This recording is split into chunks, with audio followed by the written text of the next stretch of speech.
আসসালামু আলাইকুম প্রিয় দর্শক, একটা পুরনো প্রবাদ আপনারা সবাই শুনেছেন, সেটা হলো যে যায় লঙ্কায় সেই হয় রাবণ।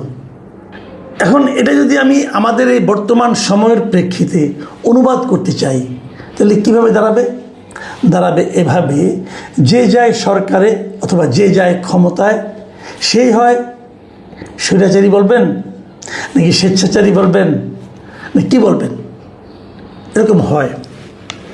এই উদাহরণটা কিন্তু আমাদের এই দেশে নতুন না, অনেক আগের থেকে চলে আসছে। আমি একটা পুরনো সবচেয়ে প্রথম ঘটনাটা বলি। 1974 সালের ফেব্রুয়ারি মাসে একটা আইন হয়েছিল বাংলাদেশে। সেই আইনটার নাম হলো বিশেষ ক্ষমতা আইন। সেই আইনটা হলো এমন যে সরকার যদি চায় কোনো ধরনের আনুষ্ঠানিক অভিযোগ কিংবা গ্রেপ্তারি পরোয়ানা ছাড়াই যে কোনো ব্যক্তিকে অনির্দিষ্টকালের জন্য আটক রাখতে পারে। মানে একজন লোক, সরকার যদি চায় যে সামওয়ান, যে কোনো একজন ব্যক্তি, আপনি হন আমি হই যে কার হোক, তাকে ইচ্ছা করলে কোনো রকম আমার বিরুদ্ধে কোনো অভিযোগ তারা বলার দরকার নাই, আমার বিরুদ্ধে কোনো গ্রেপ্তারি পরোয়ানা ওয়ারেন্ট থাকার দরকার নাই। সরকার চাইলে এই আইন দিয়ে আমাকে অনির্দিষ্টকালের জন্য, 1 মাস 2 মাস 1 বছর কোনো ব্যাপার না, আমাকে আটক রাখতে পারে।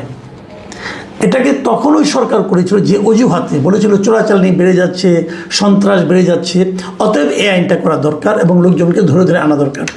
তো এই আইন দিয়ে চোরাচালানকে দমন করা গিয়েছিল, সন্ত্রাস দমন করা গিয়েছিল তা না, বাট এটা দমন করা গিয়েছিল বিরোধী রাজনৈতিক দলের নেতা কর্মীদেরকে ধরে ধরে, জাসদের নেতা কর্মীদেরকে তারা এটা নিয়ে আটক করত। এটা 74 সালের কথা। 74 সাল থেকে শুরু করে যত সরকার আসছে আমাদের এখানে সবাই এই আইনটা প্রয়োগ করছে। এবং যে সরকার আসছে সেটা সময় বিরোধী দল ছিল না, ছিল তো। বিরোধী দলে থাকাকালে তারা কিন্তু এই আইনটা সমালোচনা করছে, বলছে এটা একটা কালো আইন, এই আইনটা থাকা উচিত না। সবাই এবং যারা ক্ষমতায় ছিল তখন তারা প্রয়োগ করছে, ক্ষমতা থেকে যখন নেমে যেয়ে তারা বিরোধী দল হয়েছে তখন তারা এই আইনটা সমালোচনা করছে যে এই আইনটা থাকা উচিত না। আবার যখন তারা ক্ষমতায় আসছে তখন তারা আবার এই আইনটা বলছে এই আইনটা থাকা দরকার। ব্যাপারটা কী দাঁড়ালো, যখন উনি ক্ষমতায় থাকেন, সরকারে থাকেন, তখন ওই কালো আইন হয়ে যায় ওনার জন্য প্রয়োজনীয় আইন, এবং যখন ক্ষমতার বাইরে থাকেন তখন এটা হয় তার কাছে কালো আইন। এইরকম মিউজিক্যাল চেয়ারের মতো আমাদের দেশের ক্ষমতা এবং ক্ষমতাসীনদের মনোভাব আমরা দেখে এসেছি। তো 74-এ এই ঘটনা, এই উদাহরণ, এই শ্লোক, এত কথা অবতারণা করলাম কেন সেটা একটু বলি।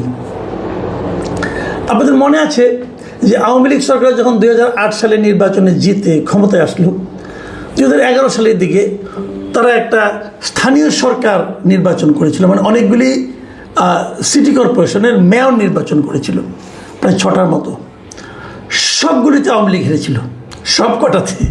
সিলেট, রাজশাহী, খুলনা, তারপরে গাজীপুর, চট্টগ্রাম, সবগুলোতে তারা হেরেছিল।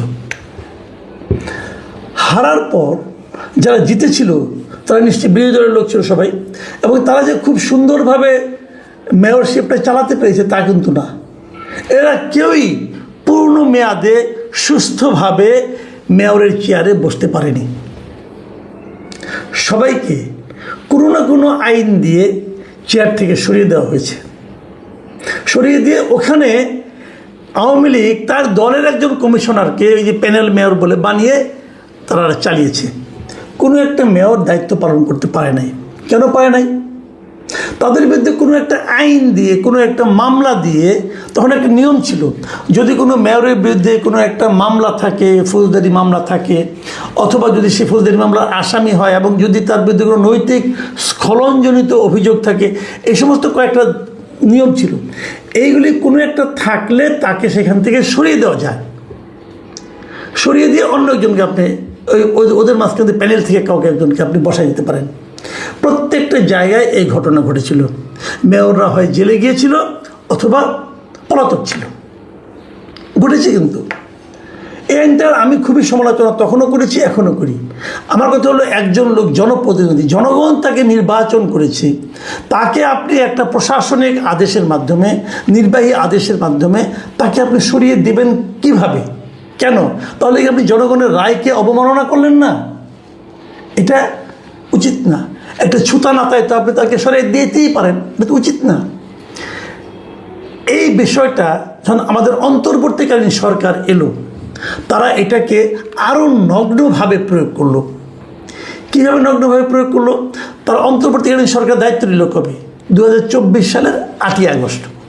ঠিক তার 9 দিনের মাথায়, মানে 17 আগস্ট তারা কয়েকটা আইন করলো। এই আইনগুলি কী কী? আইনগুলির নামগুলি আমি বলি। আইনগুলি হলো স্থানীয় সরকার সিটি কর্পোরেশন সংশোধন অধ্যাদেশ। আইন মানে অধ্যয়ন তো সংসদ নাই, কিন্তু প্রেসিডেন্ট অধ্যাদেশ জারি করেছে। তবে স্থানীয় সরকার পৌরসভা সংশোধন অধ্যাদেশ, জেলা পরিষদ সংশোধন অধ্যাদেশ, উপজেলা পরিষদ সংশোধন অধ্যাদেশ, এই 4টা আইন তারা করলো। এবং এই 4টা আইনে তারা কী বললো?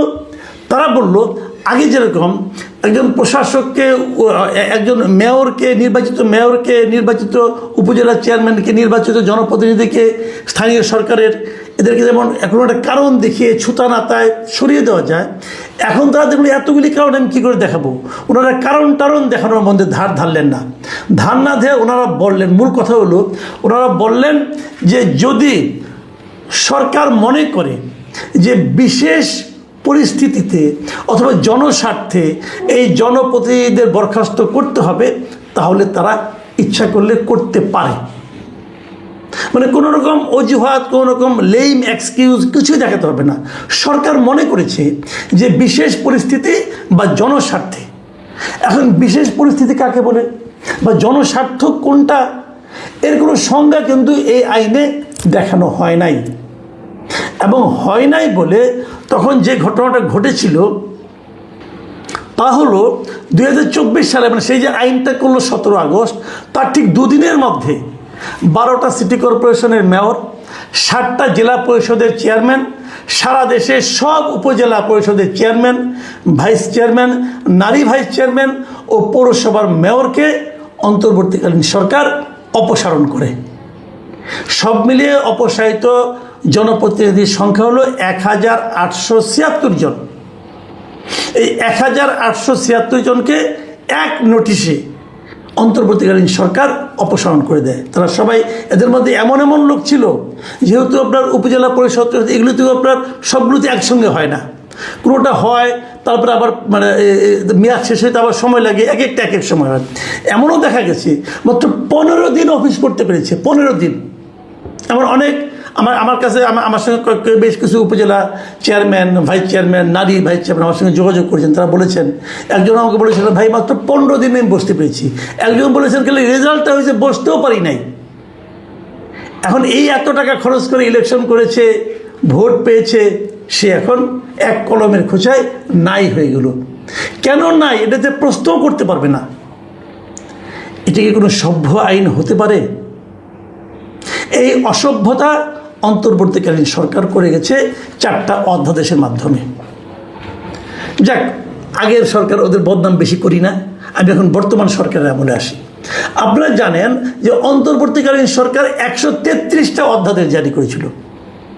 সেগুলোকে আইন অনুযায়ী এই সংসদ অধিবেশন শুরু হওয়ার পর 1 মাসের মধ্যে তুলতে হবে, আলোচনা করতে হবে, পাশ করতে হবে, আর না হলে বাতিল হয়ে যাবে। গতকালকে কিন্তু আমি বলেছিলাম যে 98টা অধ্যাদেশ তারা হুবহু পাশ করতেছে, যা আছে তাই পাশ করবে। আর বাকি যে থাকলো যে কয়টা 35টা, সেই 35টার মধ্যে কিছু তারা একদম বাতিল করে দিয়েছে, এটা হবেই না। আবার কিছু তারা অধিকতরভাবে করবে এবং কিছু তারা আলোচনা করবে। এগুলো 3টা ক্যাটাগরিতে রেখেছি। কালকে আমি এগুলি যেগুলি বাতিল করে দিয়েছিল এবং অন্যান্যগুলি যে গণভোট যা নাকি তারা মানে তুলবে, কিন্তু আলোচনা মানে বাতিলই হয়ে যাবে বলা যায়, যেগুলো আলোচনা করেছিলাম সেগুলো কালকে বলেছিলাম। আজকে আমি 98টা নিয়ে 98টার মধ্যে একটা নিয়ে আলোচনা করার জন্য বসছি। আসলে একটা না, 4টা। সেই 4টা কোনটা? এই এতক্ষণ যে আলোচনাগুলি করলাম, ওই যে বললাম যে 17 তারিখে স্থানীয় সরকার বিষয়ক 4টা অধ্যাদেশ সংশোধন অধ্যাদেশ হয়েছে, ওই 4টা নিয়ে। ওই 4টা কিন্তু 98-এর মধ্যে আছে, মানে এই 4টা পাস হবে, হয়ে যাচ্ছে, কোনো চেঞ্জ হবে না, যা আছে তাই পাস হবে। এবং এই 4টার মধ্যে কিন্তু ওইটা আছে যে সরকার চাইলে যদি বিশেষ পরিস্থিতির কারণে অথবা জনস্বার্থে যে কোনো স্থানীয় সরকারের প্রতিনিধিকে যে কোনো সময় বরখাস্ত করতে পারবে। তাহলে বিষয়টা কী দাঁড়ালো? বিষয়টা দাঁড়ালো হলো এই, আগামীতে যখন এইটা যখন আইন হয়ে যাবে, তখন আগামীতে যখন কোনো কেউ উপজেলা চেয়ারম্যান হবেন, যখন কেউ কোনো মেয়র হবেন, তিনি যদি অন্য দলের হন, সরকার বিরোধী কোনো দলের হন, সরকার ইচ্ছা করে 2 দিনের মাথায় তাকে বরখাস্ত করে দিতে পারবে। তাহলে ইলেকশন কে করবে? কেবল নিজের দলের লোকজন করবে। আমরা বলেছিলাম না, আমি আর ডামির নির্বাচন, স্থানীয় সরকারে আমি আর ডামির নির্বাচনের একটা ব্যবস্থা আইনগতভাবে পাকাপোক্ত করার চেষ্টা হচ্ছে। ইহা কি গণতন্ত্র? আমরা এটাকে গণতন্ত্র বলবো? আপনারা অন্তর্বর্তীকালীন সরকারের অগণতান্ত্রিক অনেক অধ্যাদেশ বাতিল করে দিলেন, এই 4টা রাখলেন কেন? আপনার পক্ষে যায় তাই? নতুন সরকার এসেছে, অনেকে আমাকে বলেন নতুন সরকার মাত্র দায়িত্ব নিল, এরকে সমালোচনা কেন করেন? আমি সমালোচনা করতে চাই না, বিশ্বাস করেন আমি চাই নতুন সরকারকে সমর্থন করতে। পাশাপাশি আমি এটাও তাদেরকে অনুরোধ করব, এমন কিছু করেন যেন সমর্থন করতে পারি। এটা কি সেই কাজ? এই কাজের সমর্থন কে করতে পারবে বলেন আপনি আমাকে? গণতান্ত্রিক মন মানসিকতা যার মধ্যে সামান্যতম আছে, সে পারবে এটাকে সমর্থন করতে? মির্জা ফখরুল ইসলাম আলমগীরের মিনিস্ট্রি এটা, ওনাকে তো আমি একদম ভদ্রলোক হিসেবে জানি। আপনি এরকম স্বৈরাচারী একটা আইনকে সাপোর্ট করতেছেন? কিভাবে করতেছেন ভাই? আপনার তো বয়স হয়েছে না, আপনার বয়স হয়েছে, আপনি এমন কিছু করেন যেন আপনার মৃত্যুর পরেও মানুষ আপনাকে প্রশংসা করে, যেন এই লোকটা গণতান্ত্রিক ছিল, এই লোকটা একটা ভালো কাজ করে গিয়েছে। এটা ভালো কাজের নমুনা বলেন ভাই? আচ্ছা বাদ দেন, আমি তাও বাদ দিলাম, ওনার কাছে আমি ব্যক্তিগত কোনো ওনার ভালো মানুষই চাই না, আমি ধরে নিলাম উনি একটা এই লোক। কিন্তু আপনি আমাকে বলেন আপনার দলের কি আদর্শ? আসেন আমি 2টো পয়েন্ট আসি। 1 নম্বর পয়েন্ট হলো, আমরা জানি যে এই সরকার শুরুর থেকেই, মানে সরকার মানে বিএনপি অনেক আগের থেকেই 31 দফা রাষ্ট্র সংস্কার আন্দোলন তারা করতেছিল, মানে একদম শেখ হাসিনার আমল থেকে কিন্তু 31 দফা রাষ্ট্র সংস্কার করবে। সেই 31 দফার 21 নম্বর দফাটা কি জানেন? আমি আপনাদেরকে পড়ে শোনাই। 21 নম্বর দফাটা হলো যে স্থানীয় সরকার প্রতিষ্ঠানগুলিকে শক্তিশালী করা। সেখানে বলা হয়েছে যে মৃত্যুজনিত কিংবা আদালতের আদেশে পদ শূন্য না হলে স্থানীয় সরকার প্রতিষ্ঠানে সরকারি প্রশাসক নিয়োগ না করা এবং আদালত কর্তৃক দণ্ডপ্রাপ্ত না হওয়া পর্যন্ত স্থানীয় সরকারের প্রতিনিধি, নির্বাচিত প্রতিনিধিদের নির্বাহী আদেশের বলে বরখাস্ত বা অপসারণ না করার কথা না, মানে করা যাবে না। তারা কিন্তু নিজেরা বলেছে, যদি একজন স্থানীয় সরকার প্রতিনিধির মানে মেয়রের যদি তার মৃত্যু না হয়, তাহলে ওই পদে কাউকে তারা সরকারি লোক প্রশাসক নিয়োগ করবে না। অথবা যাদের মধ্যে মামলা আছে, মামলা হলেই অপসারণ করবে না, অপসারণ করবে না, বরঞ্চ যতক্ষণ পর্যন্ত দণ্ডপ্রাপ্ত না হবে, আদালত যদি তার বিরুদ্ধে দণ্ডাদেশ দেয় তখন তাকে অপসারণ করবে, এর আগে করবে না। এটা কেন করেছিল? ওই নিজেদের যে অতি তিক্ত অভিজ্ঞতা ওটার কথা মাথায় রেখে করেছিল। তাদের মেয়রগুলিকে জাস্ট একটা মামলা দিয়েই অপসারণ করা হয়েছিল, মামলা রায় কিন্তু রায় পর্যন্ত অপেক্ষা করে আগে অপসারণ করছিল। এই জন্য তারা বলছে যদি সেটা ফৌজদারি অপরাধে দণ্ডিত হয় তখন তারা অপসারণ করবে, এর আগে না, বলেছে তো, মাথায় রাখেন। ঠিক সেই একই জিনিস এবার যখন তারা নির্বাচন করে, সেই নির্বাচনেও স্থানীয় সরকার, শক্তিশালী স্থানীয় সরকার গঠন, এখানে যে তারা বলেছে একই কথা বলেছে যে মৃত্যুজনিত কারণ কিংবা আদালতের আদেশে পদশূন্য না হলে স্থানীয় সরকার প্রতিষ্ঠানে সরকারি প্রশাসক নিয়োগ করা হবে না। তাহলে স্থানীয় সরকার কোনো প্রশাসক নিয়োগ করা হবে না। এই সরকার প্রথম দায়িত্ব নেওয়ার পর যে অপকর্মটা করেছে, আমার বিবেচনা অপকর্ম বলছি আমি, সেটা হলো